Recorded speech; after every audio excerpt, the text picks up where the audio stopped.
It's Friday, the 16th of December, 2022. Welcome to the Fast Five by Fear and Greed, where we give you the top 5 business stories you need to know in just 5 minutes. I'm Michael Thompson, and good morning, Sean Aylmer. Good morning, Michael. Sean, 5 stories in 5 minutes. Let's jump into story number 1. It's a big one. The Australian economy put on another 64,000 jobs last month. That was well above expectations.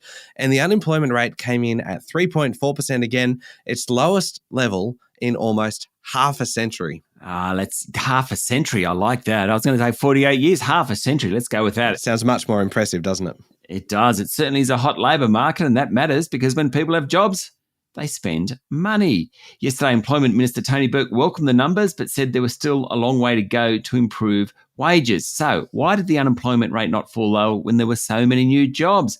People looking for work, as measured by the participation rate, rose to a new high of 66.8%. We have more people in the workforce than ever before and a record low unemployment rate. Add into that a 40-year low for underutilisation. Let me tell you what that is. It basically looks at whether people are able to get as much work as they want, and they can. That measures at a 40-year low. What an incredible market. The Australian Bureau of Statistics yesterday noted a high level of overseas arrivals, particularly students. That's helping things as well. There's always a dark cloud in economics, though. What's it mean for rates? Well, that's pressure for higher interest rates because the strong labour market eventually will lead to a jump in wages, which, of course, is inflationary. In a sense, the labour market is just too strong. The Reserve Bank needs to keep inflation down and maintain full employment. Doing a great job on employment, not so good on inflation. How do you change that balance? You lift interest rates. Sean, did you just sneak an economics lesson into the middle of that story? Possibly, but don't tell anyone. It feels like you've done the podcast equivalent of kind of putting zucchini and kind of carrot into spaghetti bolognese to get kids to eat it.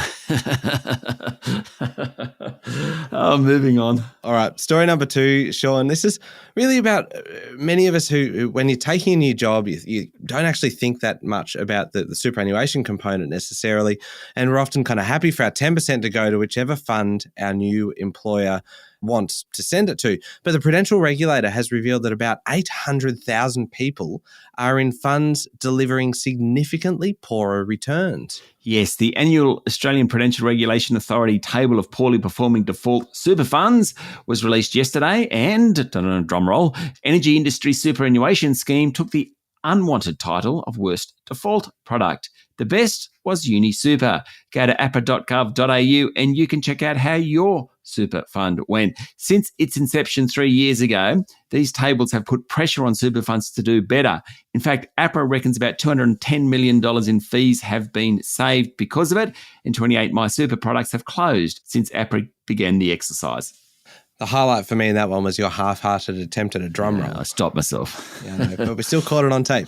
All right, story number 3, ANZ held its annual general meeting yesterday, and like the other major banks, it came under fire from climate activist shareholders. Yeah, so One Group Market Forces claimed the chair of the country's 4th largest bank, Paul O'Sullivan, deliberately misled the AGM by misconstruing the basis for a shareholder resolution relating to lending to fossil fuels. Now, ANZ is the largest lender to the resources sector among the big 4 banks. Recently, it said it will allocate more capital to heavy emitters for the energy transition. Market Forces lodged a resolution asking ANZ to justify how lending to expansionary fossil fuel projects is consistent with the bank's commitment to net zero by 2050. Good question. Sean, story number 4, I've got good news and bad news for travellers. Good news, Qantas yesterday said it's going to lift capacity, which should then put downward pressure on airfares. The bad news is it's not going to happen until March next year. Yes, the airline said it would add a further 57 return services on the Golden Triangle routes between Brisbane, Melbourne and Sydney. There'll also be more seats in flights to and from Perth. Now, Qantas says operational challenges, think delays and cancelled flights, have broadly been addressed and hence the ability to increase flights next year.